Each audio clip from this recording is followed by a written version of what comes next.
आजच्या दृष्टांत निरूपणाच्या सत्रामध्ये आज आपण दोन दृष्टांत घेणार आहोत.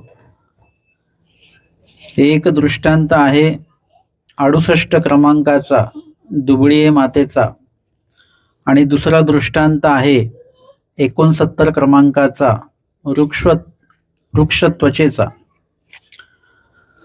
जीवाचेनी आग्रहे जीवा उत्तम साधन देती जैसा दुबळी मातेचा. आधीच्या दृष्टांतामध्ये सांगितलं, या परी मळ निवृत्ती करुनी प्राप्ती योग्य करीती. त्यामध्ये जीवाला कशा प्रकारे परमेश्वर गोमट प्राप्त करून देतात आणि आपण जे क्रमाने बघितलेलं आहे की जीवाला शाब्द ज्ञानामध्ये जीवाचे रजस्तमे निरसन करतात, कर्मनाश करतात. अप्रोक्ष ज्ञानामध्ये जीवाच्या कर्मांचा नाश होतो. सामान्य ज्ञानामध्ये जीवाची मळ जी असतात ती नासल्या जातात.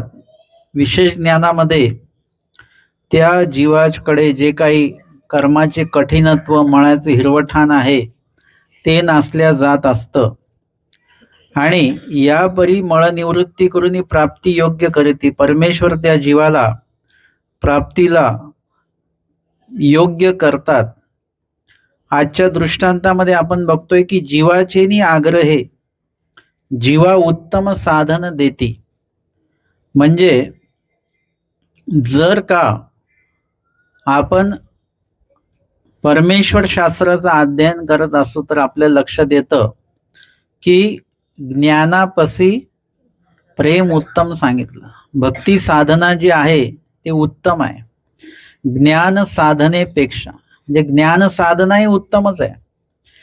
म्हणजे अज्ञान साधना किंवा अन्यथा ज्ञान साधनेपेक्षा ज्ञान साधना उत्तम आहे आणि ज्ञान साधनेपेक्षा भक्ती साधना उत्तम आहे. आणि जर का परमेश्वराचं प्रेम किंवा भक्ती साधना आपल्याला जर का प्राप्त झाली तर मग काही बघायलाच नको. आणि मग आता जी साधना सुरू आहे, सगळ्या दृष्टांतामध्ये सांगितलं, हे सगळी ज्ञानियाची साधना सुरू आहे. त्या ज्ञानियाला ते तो आचार करावा लागतो. भक्ताचे बैसल्याची चरितार्थ होय. भक्ताला करावं लागत नाही अशातला प्रकार नाही, पण भक्तांना ते मागे लागावं नाही लागत. त्यांच्याकडनं ती सेवा स्वाभाविकपणे होत राहते. ज्ञानियाला मात्र ते सर्व करावं लागतं. लक्षात येतं, आज स्मरणच राहून गेलं बरं का. आज हे सूत्रपाठ वाचलंच नाही, आज लीळा चिंतनच नाही झालं किंवा आज जागच नाही आली, असं ज्ञानियाच्या बाबतीत होऊ शकतं. परंतु भक्ताच्या बाबतीमध्ये तसं नाही. स्वाभाविकपणे त्यांच्या कर्मांचा नाश, अयोग्यता, अनधिकार काय काय असेल नसेल ते सगळं नासल्या जातं. आणि ते कमी वेळामध्ये, कारण की आत्यंतिक आवडी आहे भक्ताच्या ठिकाणी. परमेश्वराचं पण जे लागलेपण आहे त्याचं कारण एवढंच आहे की परमेश्वराला भक्त तर आवडतातच, पण भक्ताला देखील परमेश्वर आवडतात. दोन्हीकडनं आहे. आणि ज्याला देव आवडतात तो निका सांगितलेला आहे. एखादा जीव आहे तो जीव परमेश्वराला आवडतो आणि एखादा जीव आहे त्याला परमेश्वर आवडतात. दोघांपैकी चांगलं कोण? हे सांगितलंय की ज्यांना देव आवडतो तो व्यक्ती चांगला. कारण की ज्या परमेश्वराला एखादा जीव आवडतो त्याला देव आवडतच असेल असं काही नाही.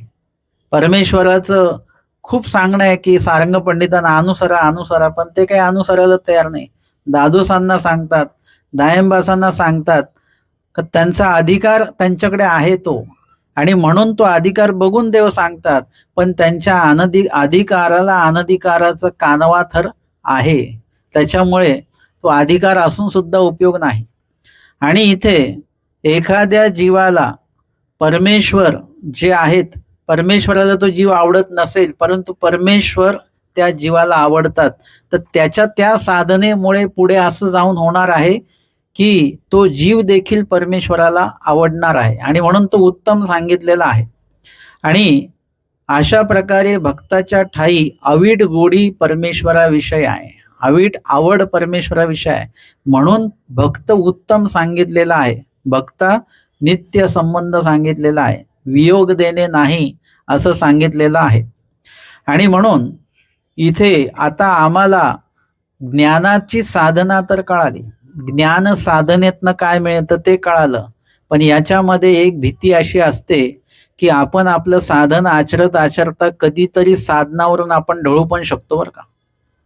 ज्ञान साधन हे शेवटपर्यंत या ज्ञान साधनाचं खरं आहे, पण त्या ज्ञानीयाचं खरं नाही, तो कधी धर्मापासून जाऊ शकतो. छर्दोबासांचं उदाहरण पुन्हा पुन्हा आठवेल आपल्याला, की एवढी सगळी घृणा जिंकलेली व्यक्ती आहे, परंतु एका सवयीमुळे चुकीमुळे ते धर्मापासून गेले. दायंबाज बोधवंत आहेत परंतु अनुसरले नाहीत, म्हणजे तेवढ्या एका चुकीमुळे ते गेलेले आहेत. आणि म्हणून इथे आम्हाला जे कायमस्वरूपी आम्हाला आमच्या साधनेमध्ये ती साधना राहील आणि त्या साधनेवरून आम्ही कधी ढळणार नाही, अशी साधना कुठली आहे तर भक्ती साधना आहे. आणि ज्ञानापासून प्रेम उत्तम सांगितलं, मग आम्हाला ते प्रेम होईल की नाही होईल ना. तर ज्ञानीयाला प्रेम नाही, परंतु परमेश्वराने तो देखील उपाय सांगितलेला आहे बरं का, म्हणजे ज्ञानीयाला प्रेम होऊ शकतं. आणि म्हणून आजचा जो दृष्टांत आहे त्याच्यात सांगितलं की जीवाचेनी आग्रहे जीवा उत्तम साधन देते. ज्ञानीयाला प्रेम होईल, पण कधी होईल, जीवाचेनी आग्रहे, जीवाने जर का आग्रह केला, परमेश्वराकडे विनंती प्रार्थना, नुसतीच विनंती प्रार्थना नाही, विनंती प्रार्थना ते लिहून घेतलेली असते आपण कोणाकडनं तरी, ते सगळं ओलेनी गुन्हे आपल्याला देवापुढे मांडता आलं पाहिजे, तिथे देह क्षेपता आला पाहिजे, ओलेनी गुन्हे. म्हणजे आचार्य श्री भट्टोबास आहेत, देह इतक्या प्रमाणामध्ये क्षेपलेला आहे, देहावर एवढी उदासीनता आहे की त्यांच्या देहाला वाळवी लागलेली आहे. तरी वाळवी कधी लागते, निर्जीव गोष्टीलाच वाळवी लागते शक्यतो, असा आतापर्यंतचा इतिहास आहे.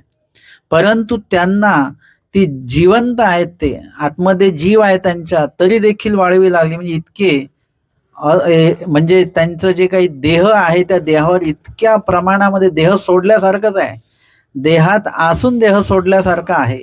म्हणजे हे कशासाठी आहे, हे केवळ आणि केवळ परमेश्वरासाठी, म्हणून ते आहे.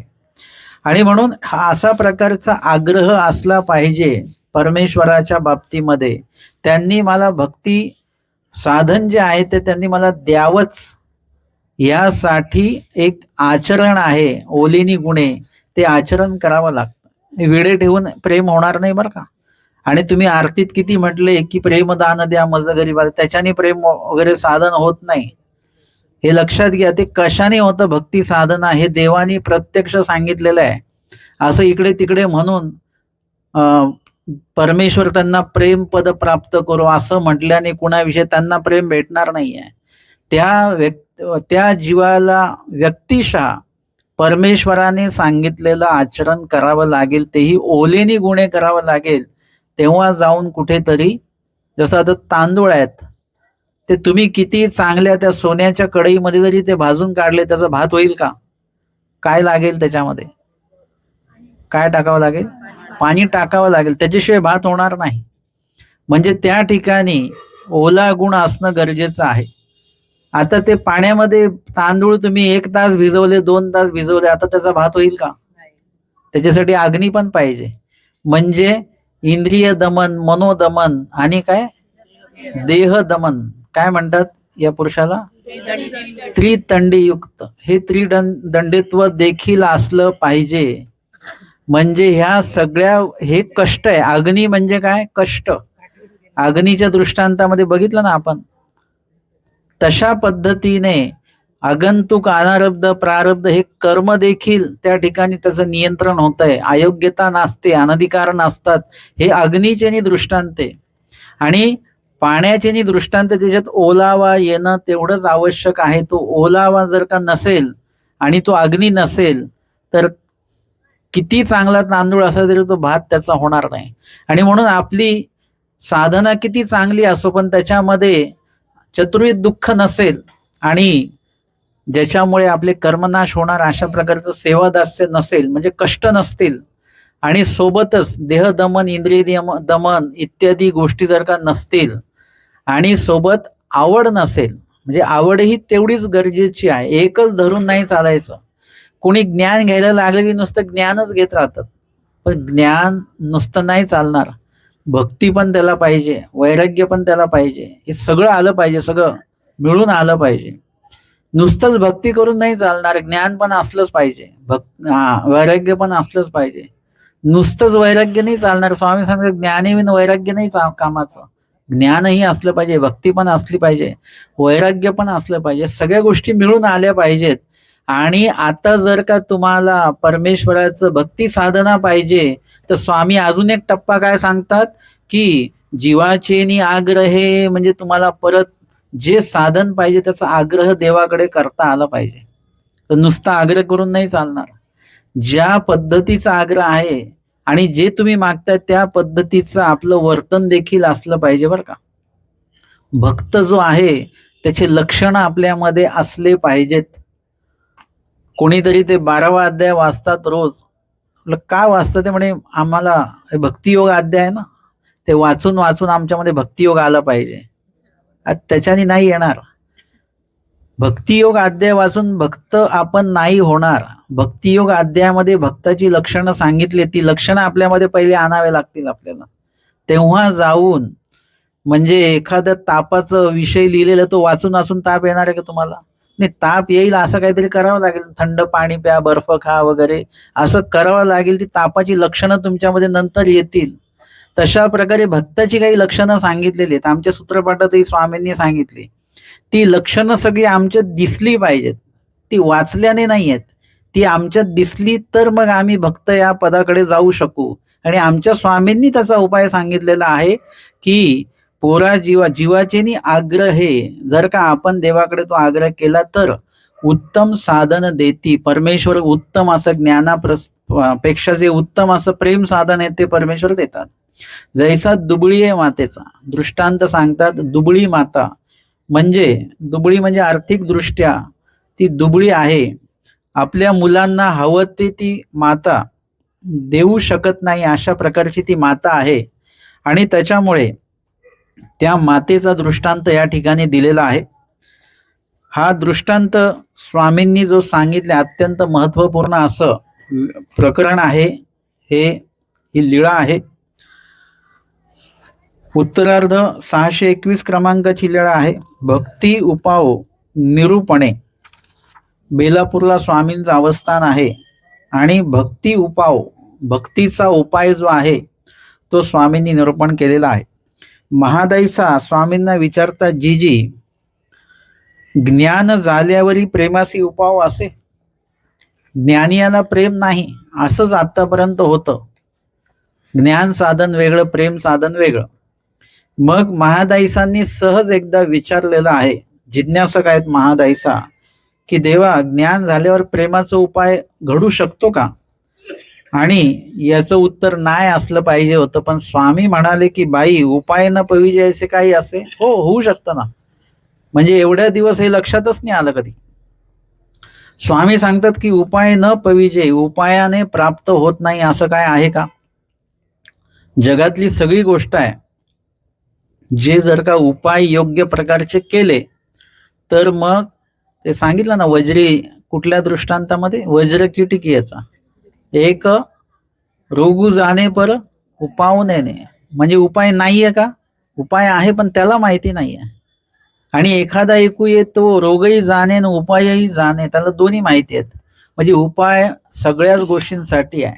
आता वज्रकीटिकी म्हणजे आपण कॅन्सर घेतो, कॅन्सरला उपाय नाही असंच आहे, परंतु त्याला पण उपाय आहे. आमच्या स्वामींनी दृष्टांतात सांगितले, पण त्या उपायापर्यंत व्यक्ती तो पोहोचला पाहिजे.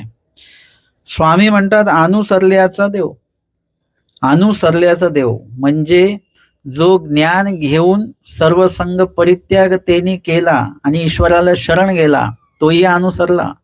आणि जो भक्त आहे तो देखील अनुसरलाच बरं का, त्यालाही अनुसरलाच म्हणावं. भक्ताला काही वेगळं दीक्षेचा कार्यक्रम वगैरे काही करावा नाही लागणार, तो भक्त झाला हे अनुसरणं. कारण अनुसरणाची व्याख्या माहिती आहे तुम्हाला? काय व्याख्या आहे अनुसरणाची? येत आदिन होईजे. आणि येथूनही म्हणितले की जे, हा एक जे वाक्य आहे ना, अधीनत्व आणि म्हणितले करण हे अनुसरण आहे. आणि जसं तसं ज्ञानीयापेक्षा म्हणितलेकरण कोण करतं? भक्तच करतात. जसं परमेश्वर म्हणतील तसंच. इतकी गोडी आहे त्यांची, आवडी आहे. आणि ते सगळं करताना आवडीपूर्वक करतात बरं का. ज्ञानियासारखं कोरडेनी गुणे किंवा एखाद्यास फक्त करायचं असं नाही. अर्थात सगळे ज्ञानी तसे नसतात. ओल्या गुणाचेही जे आहेत 12 वेशी अवताराच्या ठिकाणी ज्यांना भजन घडलेलं आहे ते ओल्या गुणाचे आहेत. त्यांचं एक भक्तालाच भक्तापर्यंत किंवा भक्त साधना त्यांच्यापर्यंत ते साधना अवगत करतील अशा प्रकारची त्यांची साधना असते. आणि या ठिकाणी सांगितलं की अनुसरल्याचा देव भक्त जसे तसे अनुसरलेले आहेत. मग ती गेली भटापासी आणि महादाईसांना हे कळालं, चर्चा झालेली आहे. महादाईसा तडक गेल्या भटोबासांजवळ. भट धोत्राची या घडिया करीत होते. धोत्राच्या घड्या म्हणजे स्वामींचे जे काही वस्त्र आहेत त्याच्या घड्या ते करत आहेत. महादाईसा म्हणतात, नागद्या नागद्या प्रेमासी म्हणे उपाव असे. प्रेमाला उपाय आहे म्हणे, म्हणजे असं मी ऐकलं बरं का.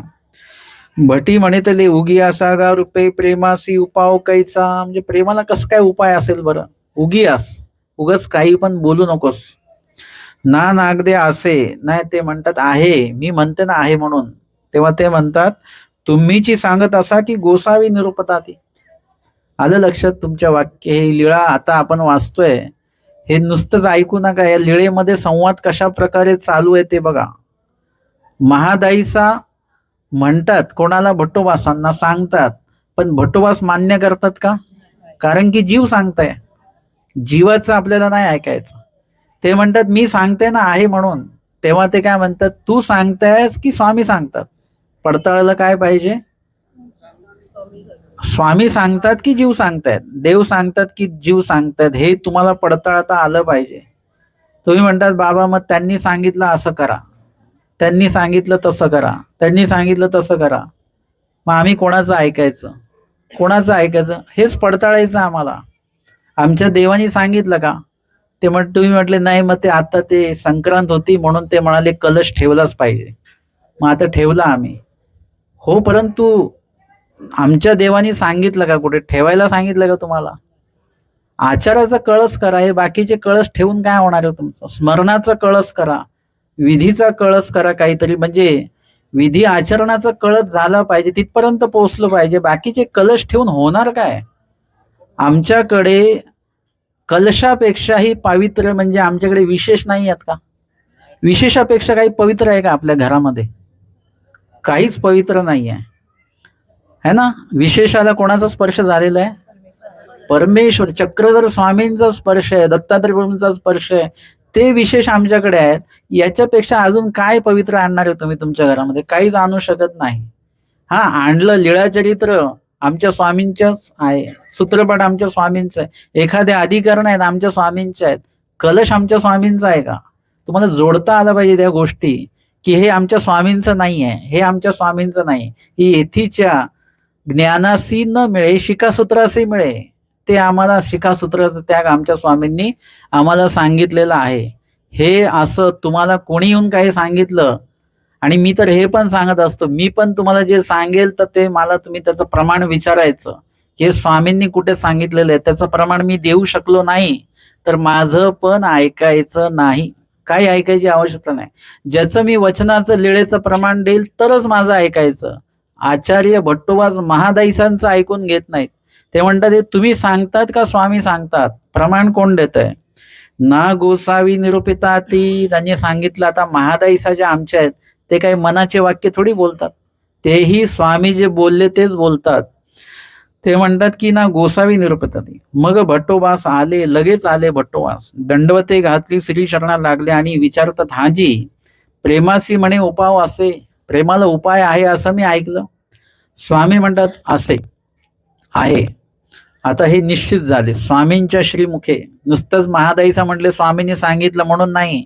सूत्रपाठ काढा, लीळाचरित्र काढा, स्मृतीस्थळ काढा, बघा त्याच्यामध्ये आहे का कुठे प्रमाण दिलेलं आहे का, तर मग ते ऐका. हाजी तरी गोसावी आम्हासी कहीची निरूपिती ना. मग देवानी तर आम्हाला कधीच सांगितलं नाही की प्रेमाला उपाय आहे म्हणून. स्वामी काय म्हणतात, तुम्ही कैगा पुसिले, हे पण लक्षात घ्या. लीळा चरित्र नुसतंच लीळा नाही वाचायच्या, लीळा चरित्रातले संवाद कुठल्या पद्धतीचे आहे ते लक्षात घ्या. भट्टोबास एवढा महत्वाचा विषय देवान तुम्ही कधीच नाही सांगितला. स्वामी म्हणतात एवढा महत्वाचा आहे तर मग तुम्ही कैगा पुसिले, तुम्ही कधी विचारलं का आम्हाला एका शब्दाने तरी? मा कै निरूपिजेची ना, आणि तुम्ही जे विचारलं ते आम्ही कधीच निरूपण नाही केलं असं झालं का कधी? तुम्ही विचारलं की आम्ही त्याचं निरूपण केलंच आहे. मग एखादी महत्वपूर्ण गोष्ट आहे, जसं एखादे अधिकरण आहेत, आपल्याला माहिती की ते येऊ शकणार नाही आपल्या घरी, पण आपण एक शब्द त्यांना विचारतो ना की आपण येऊ शकाल का? कारण की त्यांचं येणं महत्वाचं वाटत असेल तर आपलं विचारणं त्याच्यापेक्षा जास्त महत्वाचं आहे. आणि म्हणून स्वामींनी ही जाणीव कोणाला करून दिली?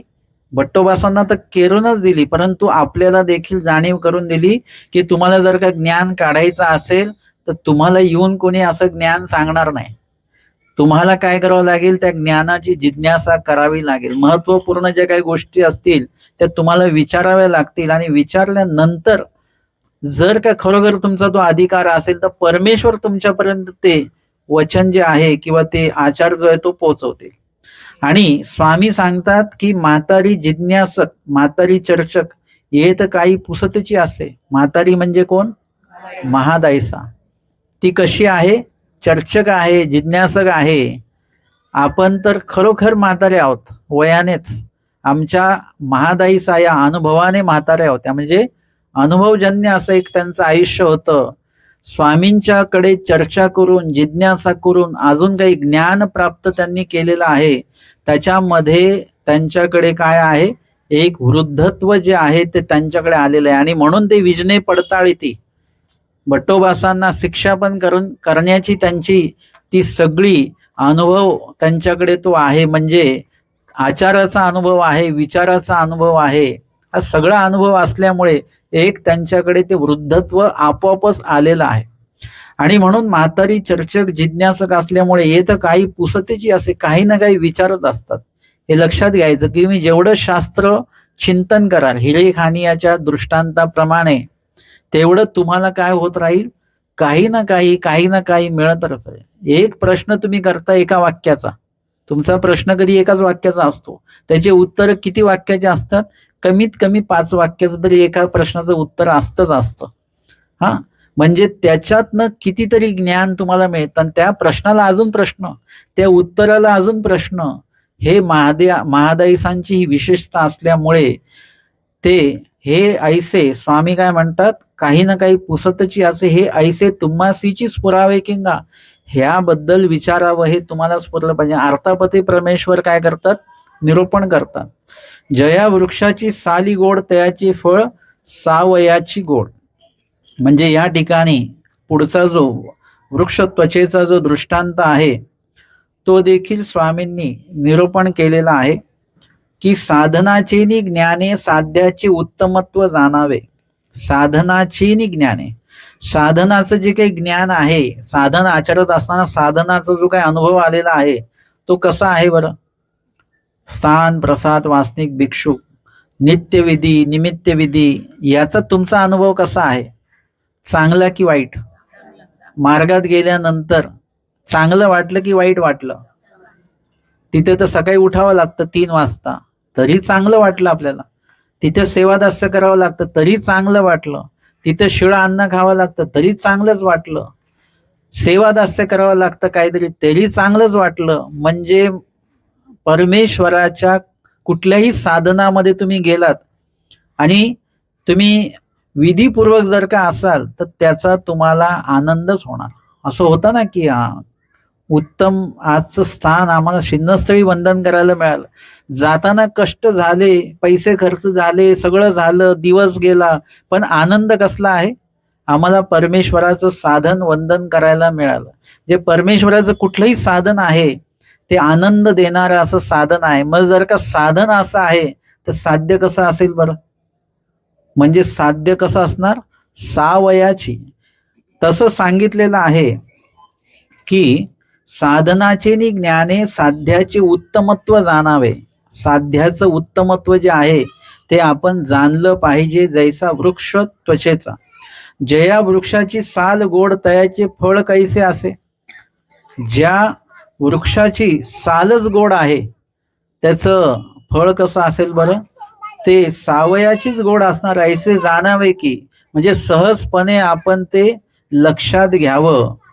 म्हणजे आता कडुलिंब आहे, त्याची पानं कशी लागतात, कडू लागतात. मग त्याची साल कशी लागत असेल, कडूच असेल. ते निंबोळ्या कशा लागत असतील, त्या गोड असतात का, त्याही कडूच असतात. म्हणजे हे स्वाभाविकपणे जाणावं. आणि एखाद्या झाडाचं जर का, जसं चिंचेचं झाड आहे, ती चिंच कशी असते आणि पानं त्याची आंबट असतात. हे स्वाभाविकपणे जाणायचं आपण. तसं ज्या वृक्षाची साल गोड तयाचे फळ कसं असणार आहे, गोडच असणार आहे. जसं ऐसे जाणावे की, हे तुम्हीच तुमचं जाणून घ्यायचंय, परत जाणायला कुठे जायचं नाही. आपण स्वतः अनुभव त्याचा घ्यायचा. तैसे जयाचे साधन ऐसे तयाचे साध्य कैसे, ऐसे जाणावे की, ज्या परमेश्वराचं साधन एवढं आनंददायी आहे, सुखदायी आहे, तर तयाचे साध्य म्हणजे साध्याची ओढ लागली पाहिजे. आपण काय झालं, आपण साधनामध्येच अडकून राहिलो. साधण्याचीच ओढ लागली आपल्याला. साधनाची पण ओढ असली पाहिजे आणि त्या माध्यमातून साध्याची ओढ जी आहे ती झाली पाहिजे. म्हणजे तुम्ही डोमेग्रामचे फोटो आनंदाने बघा, पण त्या फोटोमध्ये अडकून नका राहू. डोमेग्रामला जाण्याचं सुद्धा ओढ लागली पाहिजे. फोटो हे साधन आणि डोमेग्रामला जाणं हे साध्य धरून चला. मग डोमेग्रामचं शिन्नस्थळी स्थान हे काय आहे, साधन. आणि त्या ठिकाणी स्वामींनी काहीतरी स्वरूप दाखवलं भट्टोबासानं, ते साध्य. आता तिकडे जाण्याची ओढ आपली असली पाहिजे, साधनाची ओढ ही असली पाहिजे. आणि साधनाच्या माध्यमातून साध्याकडे जाण्याची सुद्धा ओढ निर्माण झाली पाहिजे. म्हणून साधन दिलं देवाने, साधन त्यासाठी दिलेलं आहे. तो जो हलवाई असतो ना, तो तुम्हाला एवढूसा पेढा देतो, कशासाठी देतो, हा, तो तुम्ही पेढे घ्यावेत, पण तो देतो किती, एवढूच. ते साधन आहे. आणि ते जे तुम्ही आता पेढे विकत घेणार ते साध्य आहे, एक असं धरून चाला.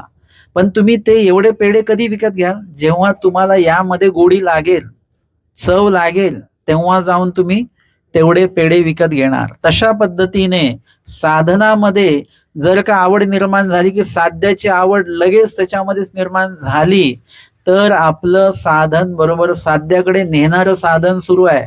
नाहीतर साधनामध्येच अडकून पडणारं साधन आपलं आहे. साधनाची व्याख्या काय केली, साधन म्हणजे काय, साध्या ते देते जे ते, साध्याला जे घेऊन जाणार आहे त्याला साधन असं म्हटलं जातं. आणि म्हणून या दृष्टांतात सांगितलं की, जैसे तैसे जयाचे साधन ऐसे तयाचे साध्य कैसे, हे ऐसे जाणावे की, म्हणजे हे आपण स्वतः जाणावं, अनुभवातनं ते जाणलं पाहिजे. आणि स्वामी काय सांगतात, हा प्रतिती पंथ आहे. हा कुणाच्या अनुभवावरून तुम्ही चालायचं, म्हणजे तसं तुम्ही नाही, तुम्हाला स्वतःला वैयक्तिक अनुभव येईल. अर्थात आपण इतर एकमेकांच्याच अनुभवावरून चालत असतो, परंतु तुम्हाला देखील वैयक्तिक याचा अनुभव आला पाहिजे बरं का. त्याशिवाय तुम्हाला जोपर्यंत प्रतिती तुम्हाला वैयक्तिक येत नाही, तोपर्यंत तुमच्यामध्ये धर्म जो आहे तो निर्माण होणार नाही. आणि जो होईल तो वरवडे निर्माण होणार आहे. त्याच्यामध्ये कुठल्याही प्रकारचं जे आंतर साधना जी आहे ती आंतर साधना निर्माण होणं खूप गरजेचं आहे. आणि म्हणून इथे सांगतात की, स्वामींनी या दृष्टांत इथे सांगितलेला आहे, तेथीचे साध्य कैसे ऐसे जाणावे लागे किंगा भटी पुसिले जीजी उपावतो कवण. म्हणजे मग आता स्वामींनी हे का सांगितलं की, तुम्ही जिज्ञासा केली नाही म्हणून हा सगळा दृष्टांत वगैरे सांगितला. आता त्यांनी काय केलंय, जिज्ञासा केली की, देवा उपावतो कवन बरं, उपाय कुठला बरं. स्वामी म्हणतात, सन्निधानी आग्रह पोरा जीवासी आग्रह नाही, आग्रह जरी होय तरी परमेश्वर ज्ञानियासी प्रेम देते. हा आग्रह आहे. कळाला आग्रह, उपाय कळाला का, कळाला की नाही. सन्निधानी आग्रह म्हणजे सन्निधानामध्ये जर का ज्ञानी आहे ईश्वर अवताराच्या, तर त्यांनी काय करावं, आग्रह केला पाहिजे परमेश्वराच्या ठाई की मला आपलं प्रेमदान द्या म्हणून. पोराजीवासी आग्रह नाही आणि पोराजीवासी म्हणजे ज्ञानियासी आग्रह नाही. अज्ञानियाचं जे आहे त्याच्यामध्ये समाधानी राहायचं असं आहे. परंतु या साधनातनं त्या साधनात जावं. ज्ञानामध्येच कळालं आम्हाला की उत्तम साधन आहे प्रेम साधन. मग त्या ह्या साधनातनं प्रेम साधनात जावं असा आग्रह ज्ञानियाने केला पाहिजे. आग्रह जरी होय तरी परमेश्वर ज्ञानियासी प्रेम देते. आणि असं जर का आग्रह असेल तर परमेश्वर ज्ञानियाला देखील प्रेम द्या. आणि अशा ओल्या गुणाचे ज्ञानीय देखील आहेत की जे परमेश्वराकडे प्रेमाचा आग्रह करतात. आणि असा आग्रह असेल तर परमेश्वर ज्ञानियाला प्रेम साधन देतात. आणि या ठिकाणी स्वामींनी दुबळी मातेचा दृष्टांत जो आहे तो निरूपण केलेला आहे. कवणी आहे की दुबळी माता असे तियेचे लेंकरू दुधाची आळी घे. म्हणजे दुबळी माता आहे, तिला मुलाला देण्यासाठी जे मुलाला पाहिजे ते मात्र तिच्याकडे द्यायला असेलच असं नाही. अशा प्रकारची ती दुबळी माता आहे. आणि तो मुलगा जो आहे तो लेकरू दुधाची आळी घे म्हणजे दुधाचा आग्रह तो करतो. मध्ये आले की दुबळी माता असे ते लेकरवासी दिवसे दे एकासी भाकरी दे. लेकरवाळी माता आहे ती एखाद्या मुलाला काहीतरी दिवसे आहे, दिवसे माहिती आहे ना, आणि दुसऱ्या एखाद्या मुलाला भाकरी देते. तानुले असे ते म्हणे माझं दूध घाली, मला दूध भात घाली म्हणजे मला दूध भातच खायचा आहे असा एखादा मुलगा तिचा आग्रह करतो. म्हणून ही पालवासी पिळा घाली. आणि म्हणून तो तिच्याकडे आईकडे काय करतो, आग्रह करतो. कवणी ऐकू दुबळी माता असे तियेचे लेकरू दुधाची आळी घे ते काही सेनही बुजावे ना. म्हणजे त्याला दूध तूप भात असंच पाहिजे. आई म्हणते की हे घे ते घे ते घे, तो म्हणतो नाही मला तेच पाहिजे. ते काही सेनही बुजावे ना म्हणजे कशानेच तो ऐके ना पोरगा. ते मरेल ऐसे जाणे, आता तो काही खाऊनच नाही राहिला. जे चांगलं दुसरं पण दिलं तर तो घ्यायला तयार नाही. आणि आई मात्र तो जे पाहिजे त्याला ते आई मात्र ते तेवढं द्रव्य आईकडे नाही की ते आणून लगेच आई त्याला देईल. आणि म्हणून ते मरेल ऐसे जाणे म्हणजे हा काही खातच नाहीये, तर असं उपाशी राहिला तर याचा जीव जाईल. आणि तो नुसताच उपाशी राहत नाहीये, नुसताच आग्रह करत नाही, तो रडतो पण आहे. आणि त्याचं रडणं पण तसंच असणार आहे. मग आई म्हटली की याचा तर जीव जाईल अशा ह्याच्याने. आणि मग ती आई काय करते, जाणे मग सूप चाटू गहाण ठेवणी तयासी दूध सुये. आईला काय महत्वाचं आहे, मुलाचा जीव महत्वाचा आहे. आणि मग तिच्याकडे असं काहीच नाहीये की त्या मुलाला ते आणून देईल. त्याऐवजी तिने बघितलं सूप चाटू म्हणजे सूप आहे किंवा म्हणजे चांगल्या प्रकारचं सूप आहे, किंवा चाटू म्हणजे काय आहे, पळी लाकडाची असेल किंवा अजून कसली धातूची असेल वगैरे, ती गहाण ठेवणी, ती गहाण ठेवते म्हणजे ते गहाण ठेवण्या इतपत ते चांगलं आहे. आणि मग तयासी दूध सुये, आणि मग त्याला ते त्या द्रव्याचं ती दूध वगैरे हे सगळं आणून काय करते, त्याला ती देते. हा दृष्टांत या ठिकाणी झाला. तैसे म्हणजे आता आईनी जे दिलं त्याच्यात तो बालक जर का समाधानी राहिला असता तर तसं नाही राहिला. हा बालक कसा आहे, इतर बालकांसारखा नाही, तो आग्रह करणारा बालक आहे. त्याच्यामुळे काय झालं आईला की तो ज्या पदार्थाचा आग्रह करतोय ते पदार्थ आईला आणूनच द्यावे लागले, दुसरा पर्यायच नाही. एरवी हा मरेल. आणि म्हणून आईला त्याच्या आग्रहाला मान द्यावा लागला. तसं सिद्धांती सांगतात तैसे पोरा जीवासी आग्रह नाही. आता दृष्टांत किंवा हे जी ओळ आहे स्वामींचं वचन, हे आता आपल्याला समजेल की तैसे पोरा जीवासी आग्रह नाही. तैसा आग्रह नाही म्हणजे जैसा त्या बाळकाचा आग्रह आहे ना, की आपला जीव जाईपर्यंत, म्हणजे अशा प्रकारे तळमळीत जन्माते धाडी म्हणजे जीव जाईपर्यंत अक्षरशः त्याच्यामध्ये एवढी तळमळ एवढं दुःख असलं पाहिजे की या बालकाप्रमाणे, त्या बालकाच्या आईप्रमाणे, जे आईने जसं केलेलं तसं परमेश्वराने आणि बालकाने जसं केलं तसं आपण केलं तर तैसे पोरा जीवासी आग्रह नाही, असा आग्रह आपल्यामध्ये नाही. आग्रह जरी होई तरी परमेश्वर ज्ञानियासी प्रेम देते. आणि असा जर का आग्रह असेल तर परमेश्वर ज्ञानियाला देखील प्रेम देऊ शकतात. चाटूस्थानी अयोग्यता, सूपस्थानी अदक्षता. आता इथे दृष्टांती सांगितलं की चाटू आणि सूप हे गहाण ठेवलं जातं. तर चाटू म्हणजे काय? अयोग्यता, म्हणजे प्रेम होऊ नये अशी अयोग्यता आपण जोडलेली आहे.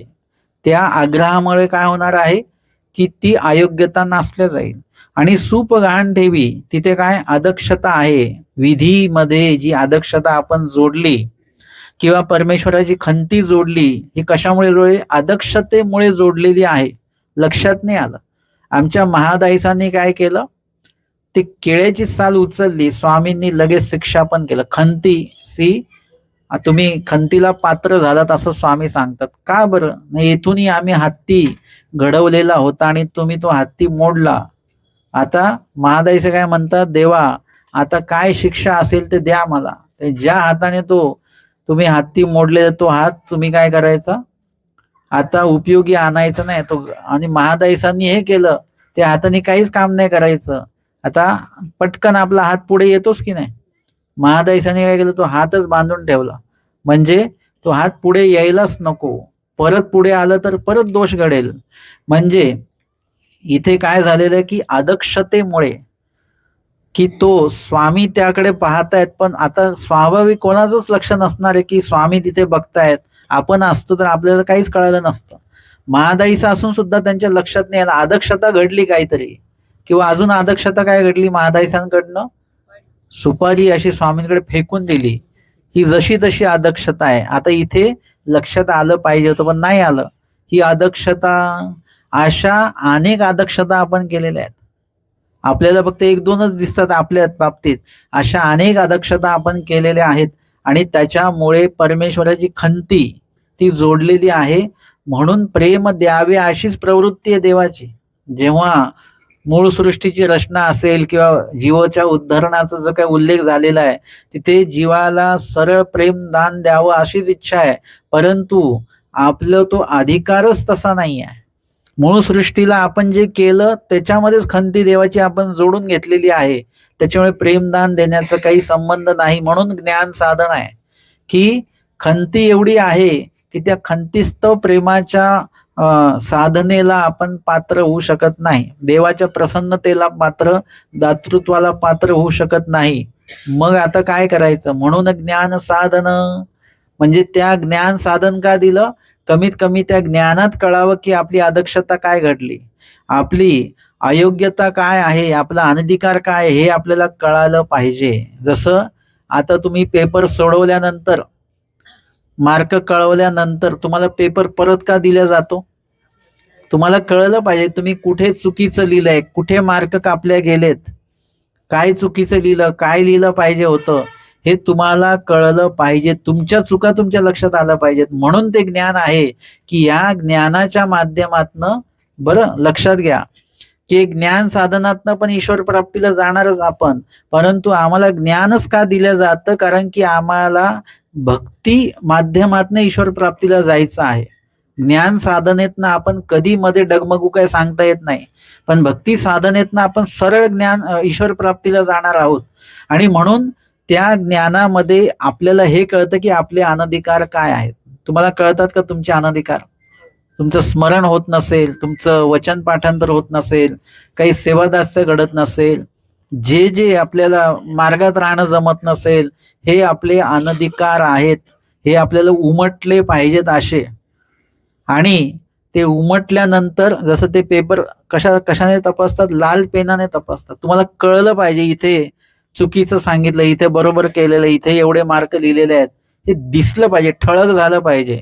हे ज्ञान ते साधन आहे की तुम्हाला ठळक झाले पाहिजे तुमचे अनधिकार, तुमची योग्यता काय आहे हे पण लक्षात आलं पाहिजे की माझं सेवादास्यामध्ये माझं डोकं चालतं बरं का, म्हणजे हा माझं कर्मनाशाचा एक महत्वाचा भाग आहे. मी जास्तीत जास्त माझं देह आणि माझं जीवन हे सेवादास्याला पण उपयोगी लावलं पाहिजे. आणि त्याच वेळेला अनधिकार पण कळतो. जेव्हा तुम्ही एखादा विधी करता तेव्हा तुम्हाला तुमचा अधिकार आणि अनधिकार दोन्ही कळतात. काही लोक म्हणतात की बाबा आम्हाला ते पोथीला आल्यानंतर झोप का येते, आता ते कसं कळेल मला नाही, म्हणजे मी नाही सांगू शकत. परंतु हे ज्ञान तुम्ही अवगत केलं तर तुमचं उत्तर तुम्हालाच मिळेल. हे ज्ञान असं आहे की तुम्ही एकदा अवगत केलं की आपल्याला आपले अनधिकार असे स्पष्ट दिसतात आणि आपल्याला आपल्या चुका गतजन्मी काय केलं ते सगळं दिसतं. आणि हे ज्ञान त्यासाठी की ते सुधारायचं आपल्याला, आणि ती सुधारणा करून आम्हाला आग्रह करायचा. आणि आग्रह केला तर सन्निधानी आग्रह केला तर काय होईल, तर इथे सांगतात आग्रह जरी होय तरी परमेश्वर ज्ञानी असी प्रेम देती, ज्ञानीला प्रेम देतात. चाटुस्थानी अयोग्यता सुपस्थानी अदक्षता, चाटुस्थानी अयोग्यता अदक्षता आपल्यामध्ये आहे, आणि ते जावं म्हणून आपल्याला परमेश्वराच्या ठाई आग्रह करायचा असं भटोबासांना स्वामींनी सांगितलेलं आहे. भटोबास म्हणतात, जीजी मी आता आग्रह करीत असे, गोसावी आता माझं प्रेम द्यावे, आता मी आग्रह करतो, मला प्रेम द्या बरं आता लगेच. स्वामी म्हणतात, असे ते विसरा, जे आता आहे साधन ते विसरा बरं तुम्ही. नाजी विसरो ना, ते म्हणा नाही आता कसं काय एकदम असं विसरता येईल, नाही विसरता येणार. आता तुम्हासी आचार्य व्हावे लागेल. स्वामी म्हणतात आता तुम्हाला काय करावं लागेल, आचार्य आदी व्हावं लागेल. म्हणजे परमेश्वराच्या भट्टोबासांकडनं काही क्रिया घडवून घ्यायच्या आहेत. भट्टोबासांना पण एकदम प्रेम होणार नाहीये. आतापर्यंत भट्टोबास एकदम बरोबर आहेत, काहीच चुकीचं नाही भट्टोबासांचं. स्वामींच्या प्रवृत्तीला विखो ठरलेले आहेत भट्टोबास, तरी देखील आत्ता भट्टोबासांना स्वामी प्रेम देऊ शकत नाहीत, कारण की त्यांच्या प्रेम होण्यामध्ये काहीतरी अडथळा असावा. आहे असं नाही म्हणत मी, असावा. नसतं तर काय केलं असतं, लगेच प्रेम दिलं असतं ना देवाने. परंतु कारण की भट्टोबास खरोखर आग्रह करा, नुसते शब्दाने बोलत नाहीत, पण स्वामी म्हणतात नाही आता तुम्हासी आचार्य व्हावे लागेल, हे तुमचे लागे, म्हणजे तुमच्याकडे ती जबाबदारी आहे. आणि त्याच्यातच भट्टोबासांचा प्रेमोपाय दडलेला आहे बरं का. भट्टोबासांना जे काही प्रेम साधन आहे ते कधी होणार, त्यांचा आभार आहे चांगल्या प्रकारचा, तो आभार अजून वाढवावा लागेल. येथूनही एका दोघाने वानरेशापासून 7-5 जेव्हा होईल, तेव्हा त्यामध्ये वानरेश म्हणजे भट्टोबास जे आहेत, भट्टोबासांचा अधिकार अजून वाढणार आहे. भट्टोबासांचं जी काही कणव आहे, भट्टोबासांची जी योग्यता आहे, ती योग्यता अजून वाढणार आहे. आणि ती वाढल्यानंतर त्याच्यामध्ये ते प्रेम साधन जे आहे ते दडलेलं आहे त्यांचं. जर का ती जी काय अयोग्यता आहे प्रेम देण्याची, ती अयोग्यता नासण्यासाठी त्यांच्याकडनं काहीतरी धर्मकार्य परमेश्वराला प्रेमोपाय, म्हणजे प्रेम होण्यासाठी काय करावं लागतं, आधी आग्रह जर का केला, तर आग्रह केल्याने प्रेम नाही होणार, आग्रह केल्याने पूरभजन घडणार. तो पूरभजनाचा उपाय आहे. पूरभजन घडल्यानंतर प्रेम साधन होणार आहे. म्हणजे हे सगळे पूरभजनाचे उपाय आहेत. ते आपण म्हणतो ना 14 प्रेमाचे उपाय, प्रेमाचे उपाय नाहीत ते पूरभजनाचे सगळे उपाय आहेत. हे सगळे उपाय घडले किंवा त्यापैकी एक जरी घडला तर पूरभजनाला आपण योग्य झालो. आणि पूरभजन झालं म्हणजे प्रेमोपाय घडला, पूरभजन घडलं आणि मग प्रेम झालं. म्हणून त्याला प्रेमोपाय का म्हणतात, कारण की ते एकदा झाले की पूरभजन निश्चित आहे, आणि पूरभजन झाले की प्रेम निश्चित आहे. आणि म्हणून हा प्रेमोपाय भट्टोबासांना जोडायचा आहे. आणि परमेश्वराला पण आपलं जे काही उद्धरण कार्य आहे त्यामध्ये भट्टोबासांना देखील सहभागी करून घ्यायचं आहे. म्हणजे भट्टोबासांना नुसतं नित्यविधीमध्ये नाही, भट्टोबासांना निमित्तविधीमध्ये पण स्वामींनी घेतलेलं आहे. नित्यविधी थ्रू तर ते प्रेमाला गेलेच असते, परंतु तसं नाही, त्यांना निमित्तविधी म्हणजे त्यांच्या ज्ञानाचा उपयोग सगळ्यांना होणं देवाला अपेक्षित आहेत. आणि एखादी क्रिया परमेश्वर स्वमनोधर्माने जीवाकडनं ते करून घेत असतात, त्या जीवाला त्यासाठी निमित्त करून घेत असतात, आणि त्यांना तो प्रेमोपाय जो आहे तो घडवून घेत असतात. आणि म्हणून स्वामी सांगतात की हे तुमचे लागे, हे तुमच्यावर जबाबदारी आहे. ते म्हणतात की ऐसा पुढारू दिलेला, स्वामींनी त्यांना असा सन्मान दिलेला आहे. भट्टोबास म्हणतात, जीजी असन्निधानी काही, म्हणजे असन्निधानी काय करायचं मग, जे सन्निधानातल्या, म्हणजे त्यांनी फक्त स्वतःच नाही बघितलं, पुढे असन्निधानी पण जीव येणार आहेत, मग त्यांनी काय करायचं प्रेमासाठी. स्वामी म्हणतात असन्निधानी तळमळ, म्हणजे सन्निधानी आग्रह आणि असन्निधानी तळमळ. आग्रह कोणाकडे करू शकतो, स्वतः स्वामी समोर आहेत त्यांच्याकडे आग्रह करू शकतो. परंतु जसं आता दृष्टांत आपण 2 दृष्टांत एकत्र करूया. हा जो दृष्टांत घेतला दुबळी या मातेचा, ती आई समोरच आहे, तर तो मुलगा काय करतो, तिच्या मागे मागे मागे मागे फिरतो आहे.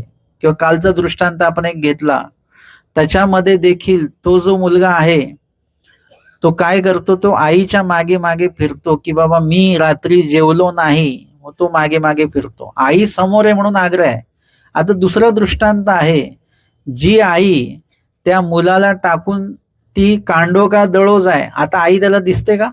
आई दिसत नाही, मग तो काय करतो, तळमळ करतो. तो जिथे आहे तिथे मातीमध्ये लोळतो, हातपाय आपटतो, हातपाय झाडतो, रडतो रडतो. हे काय आहे, तळमळ चालू आहे, तगमग चालू आहे त्याची. आईने यावं, आणि आईला त्याची तळमळ तिकडे कळते की हा कोणाकडेच राहणार नाही, तळमळत राहील. मग आई पटकन झडकरी म्हणये करून लगेच त्या ठिकाणी येते. तशा पद्धतीने सन्निधानी आग्रह स्वामी समोर आहेत तर, आणि असन्निधानी काय आहे, तळमळ. ईश्वराशिवाय पोळल्या सुन्या परी असावे. म्हणजे कुठे कुठे पोळलं पाहिजे, अंतरामध्ये तो पोळ असला पाहिजे है ना. अंतरामध्ये ते जे काही विरह ज्वर जो असेल तो अंतरामध्ये असला पाहिजे. आपण काय करतो, बाकीच्याच गोष्टी जाळत बसतो की नाही. दिवेच जाळा, 5च दिवे जाळा, 11 दिवे, आमके दिवे, हे दिवे ते दिवे, कापूर लावतात लोक. कशासाठी लावतात? स्वामींनी हे सगळी जाळपोळ नाही सांगितली करायला. स्वामी सांगतात की तुमचं अंतःकरण जाळा तुम्ही. पोळल्या सुन्यापरी कोणी असावं, आपण की दिव्याने? आपण असलं पाहिजे. पोळला सुना म्हणजे काय, त्याला उष्णतेचा त्रास आहे आणि त्याच्यामध्ये परत उष्णता आहे, म्हणजे ऊन पण आहे, आणि त्याच्यामध्ये त्याला चटका लागलेला आहे. म्हणजे आता त्याला किती त्रास होत असेल. तिन्ही बाजूनी त्याला प्रकृतीजन्य उष्णता, उन्हाची उष्णता आणि भाजलेलं पण आहे. अशामध्ये तिन्ही बाजूनी दुःख आहे. तसं आम्हाला चहू बाजूनी दुःख असलं पाहिजे. चौफेर दुःख म्हणजे ईश्वराशिवाय आपल्याला दुःख असलं पाहिजे. असं दुःख असलं तर आपल्यामध्ये तेव्हाच तळमळ निर्माण होईल. ते काही प्रायश्चितापुरतीच तळमळ, नाही तर सकाळी प्रार्थना म्हणताना, दुपारी प्रार्थना, संध्याकाळी प्रार्थना फक्त तळमळ करायची, आणि नंतर दिवसभर काहीच तळमळ, दुःख नाही. दिवसभर मग चांगलं खायचं प्यायचं व्यवस्थित, प्रायश्चिताला परत रडायचं.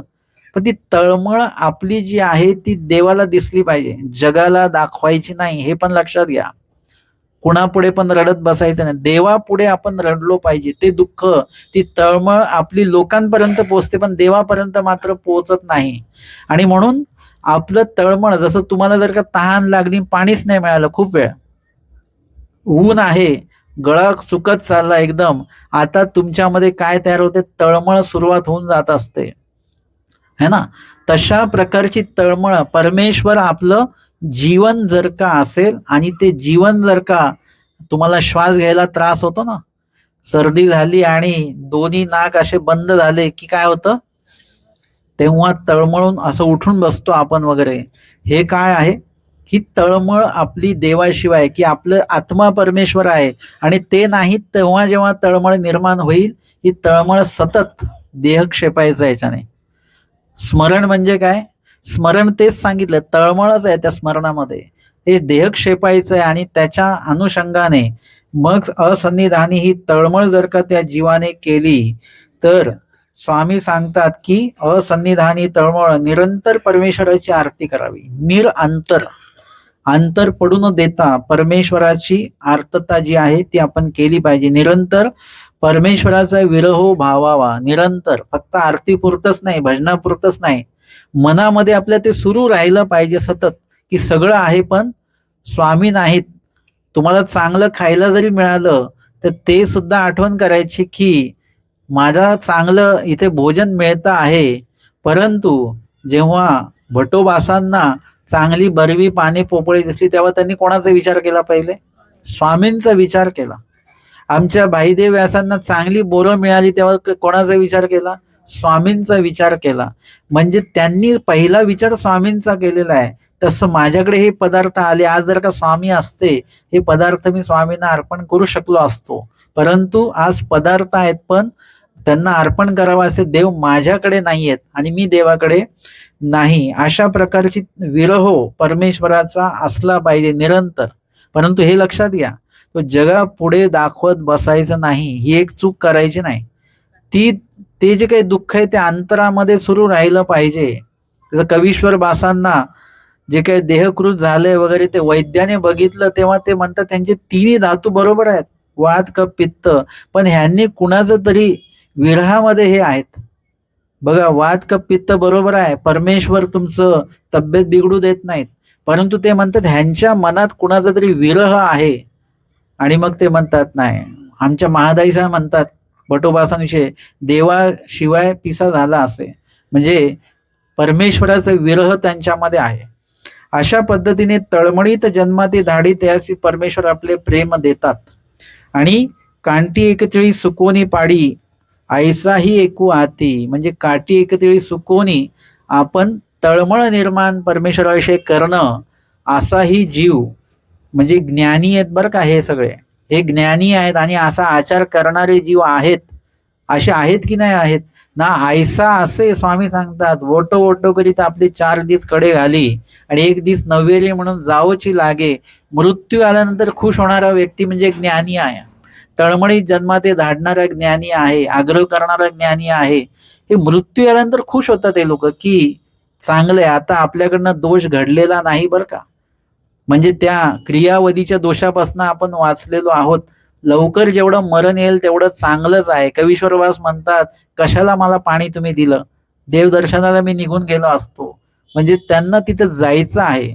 अशा प्रकारची तळमळ असणारा जो जीव आहे त्याला परमेश्वर प्रेम देतात.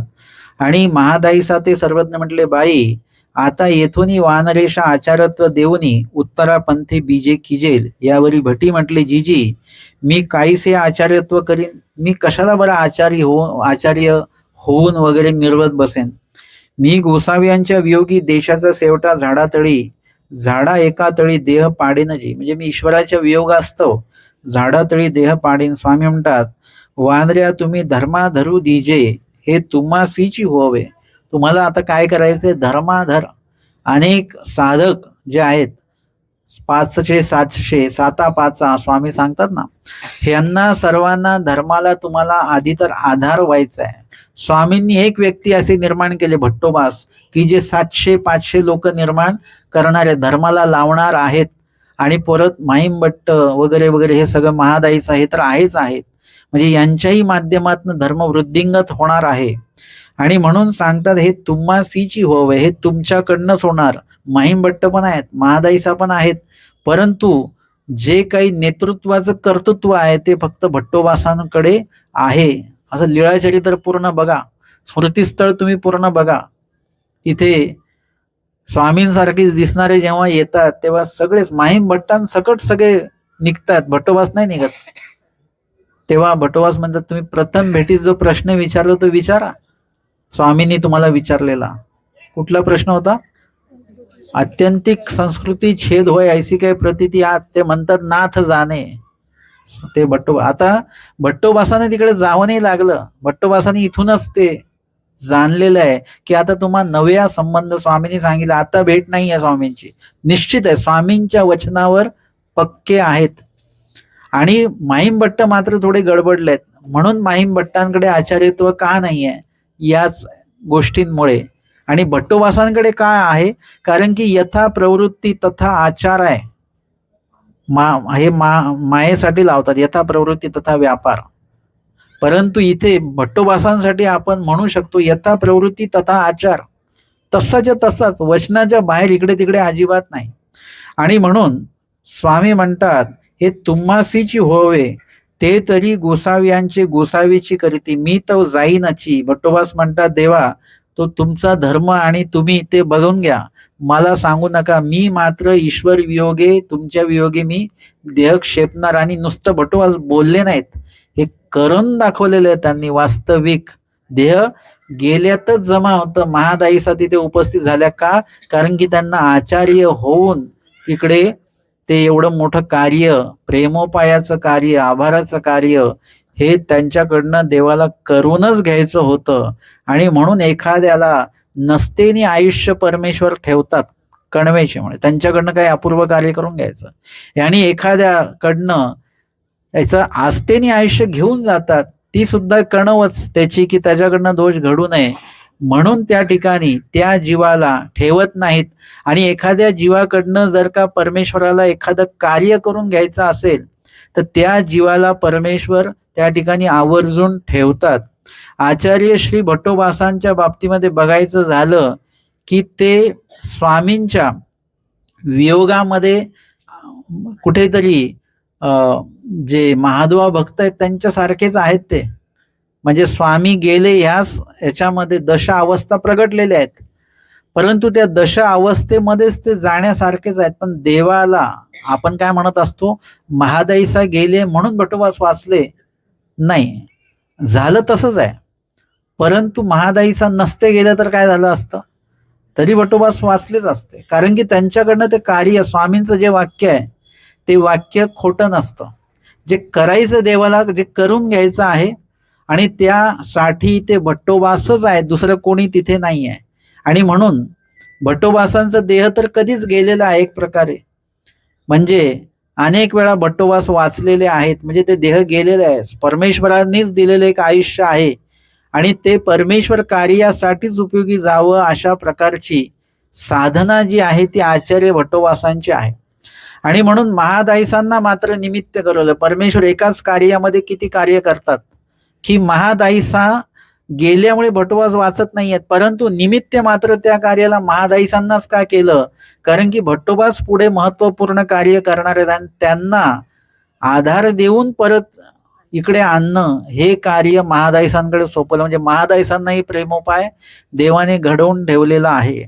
आणि म्हणून इथे या ठिकाणी आपल्याला हे जे दोन दृष्टांत आपण बघितलेले आहेत आजच्या सत्रामध्ये, ज्याच्यामध्ये दुबळी मातेचा दृष्टांत आहे. आता हे लक्षात घ्या की आपण हा संदर्भ घेतलेला नाही की दुबळी माता, आता मातेस्थानी कोण आहे, परमेश्वर आहे. आता माता दुबळी असू शकते, पण परमेश्वर कसे काय दुबळे आहेत, दुबळे या अर्थाने आहेत की देवाला जे द्यायचं आहे ना ते देवाकडे आहे, देण्यार्थी दुबळे नाही आहेत, पण आपण घेण्यार्थी दुबळे आहोत.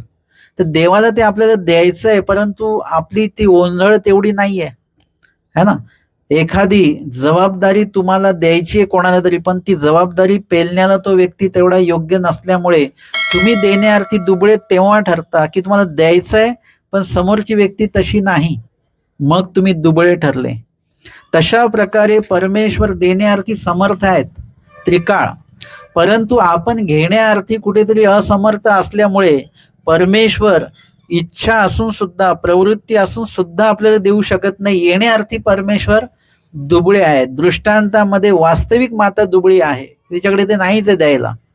बघा, दृष्टांत आणि सिद्धांतामध्ये हा फरक आहे. दुबळी मातेच्या दृष्टांतात मातेकडे द्यायला नाही म्हणून ती दुबळी आहे, आणि वास्तविक सिद्धांतामध्ये परमेश्वराकडे देण्यासाठी सगळं आहे, पण घेण्यासाठी आपल्याकडे ओंजळ नसल्यामुळे काय झालं की परमेश्वर दुबळे आहेत. आणि म्हणून परमेश्वर आजही या क्षणाला आपल्याला प्रेमदान देऊ शकतात, परंतु आपल्याला तो आग्रह असेल, आपल्याला तळमळ असेल तरची ती गोष्ट आहे. म्हणजे कमी कोण पडत आहे, आपण कमी पडतोय. आपण येऊन जाऊन काय करतो, परमेश्वराचा दोष दाखवत राहतो की देवाने असं काय केलं, देवाने, परंतु आपण देवाच्या कुठल्या प्रवृत्तीला विखो ठरलेलो आहोत, पात्र ठरलेलो आहोत. आपणच सगळ्या दृष्टीने कमी कमी कमी पडतो. त्याच्यामुळे काय होतं की देवाला परमेश्वर जे आलेले आहेत या सृष्टीमध्ये, हे कशासाठी आलेत, देण्यासाठीच आलेले आहेत. देव म्हणजे देणारेच. आणि तिथे भट्टोबासांनी म्हटलं ना, दूर ध्यानी ब्राह्मण, अपक्षा पाक देसी, आंधळ्या डोळे देसी, पांगळ्या पाय देसी आणि मुक्या वाचा देसी. देणारेच आहेत. घेसी आहे का काही, कोणाकडनं वाचा घेऊन टाकली, डोळे घेऊन टाकली, नाही, देणारेच आहेत परमेश्वर. परंतु मग तो जीव तशा प्रकारचा असणं गरजेचं आहे. आणि आपल्याला काय करायचं आहे की परमेश्वराचे काय काय दातृत्व आहेत, ते दातृत्व एकदा आपल्याला माहिती पडले की त्यानुसार ते दातृत्व घेण्याला आता आपल्याला काय करावं लागेल, आपल्याला पात्र व्हावं लागेल, आपल्याला त्या प्रकारे स्वतःला घडवावं लागेल. आणि त्यासाठी म्हणून हे दोन दृष्टांत आहेत. आणि तुम्हाला ते साधन जे आहे ते साधनाच्या द्वारे साध्यापर्यंत जाण्याचं जे काही ओढ आहे, ती आवड आहे, ती निर्माण जर का झाली, बघा हे दृष्टांत कसे आहेत की एक तर साधन आपल्याला अनुभव आला पाहिजे साधनाचा, आणि मग साध्याची ओढ लागली तर मग आग्रह आणि तळमळ तेव्हाच आहे बरं का. जर का तुम्हाला साधनाचा अनुभव नसेल, म्हणजे आपल्याला सकाळचं स्मरण का नाही घडत, कारण की आपण सकाळच्या स्मरणाचा आनंद घेत नाही. सकाळचं स्मरण करताना आपण फक्त जांभया घेतो, आनंद स्मरणाचा आनंदच नाही घेत आपण. स्मरणाचा जेव्हा दिवशी तुम्ही आनंद घ्याल त्या दिवसापासनं तुम्हाला कोणी उठवायची गरज नाही, आणि तुम्ही उठायची गरज नाही, तुम्हाला जाग आलेलीच असणार आहे. म्हणजे तुम्ही जेव्हा पण तुमचे डोळे उघडतील त्यावेळेला 3 वाजलेलेच असणार. 2:59 तुमचे डोळे उघडलेले असणार आणि त्याच्यानंतर तुम्हाला झोप येणार नाही. जेव्हा केव्हा स्मरणाचा आनंद तुम्ही घ्याल तेव्हाची गोष्ट. मग ओढून ताणून धर्म करावा लागणार नाही. आज आम्ही धर्म आचरण करतो, खूप ओढून ताणून सगळं करावं लागतं. तुम्ही अभ्यास करावा म्हणून आम्हाला पेपर घ्यावा लागतो, है ना. म्हणजे काय आहे, ओढून ताणून त्या निमित्ताने का होईना लोकांनी काहीतरी करावं असं ओढून ताणून धर्म आपण सुरुवातीला करू, पण करा, हरकत नाही आहे. परंतु हे लक्षात घ्या, कायमस्वरूपी नको पाहिजे की परीक्षेमुळे अभ्यास नाही पाहिजे. आम्हाला ईश्वराचं महत्व, धर्माचं महत्व पटून, त्या साधनाचं महत्व पटून साध्याची ओढ लागावी म्हणून आमचं अध्ययन जर का असेल तर निश्चितच आमची जी परमेश्वर माता आहे ती आम्हाला काही देण्यासाठी दुबळी ठरणार नाही. जे कीजे ते होय, कोवळ्या वाळुकाच्या दृष्टांतात सांगितलं, त्याचे जे केलं तर होतं. तसं भट्टोबासांना जे दिजे ते मिळे. त्यांना ज्ञान देऊ केलं तर ज्ञान, सेवादास्य तर सेवादास्य केलं, सगळंच केलं. त्यांना प्रेम द्यायचं तर प्रेमासाठी पण ते पात्र झाले. म्हणजे इतकं अधिकारी आपल्याला व्हायचं आहे. म्हणून हे 2 दृष्टांत आणि आजच्या लीळेमध्ये आम्हाला हे पण कळालं की आम्ही सुद्धा प्रेमाला पात्र ठरू शकतो आणि परमेश्वर ईश्वर स्वरूपाच्या प्राप्तीला आपण जाऊ शकतो. आजच्या सत्रामध्ये आपण उत्तरार्ध 621 क्रमांकाची भक्ती उपाव निरूपणे ही लीळा घेतलेली आहे आणि तत्संबंधित आपण 2 दृष्टांत 68 क्रमांकाचा दुबळीये मातेचा आणि 69 क्रमांकाचा वृक्ष त्वचेचा दृष्टांत आजच्या सत्रामध्ये आपण श्रवण आणि चिंतन केलेलं आहे. दंडवत हो.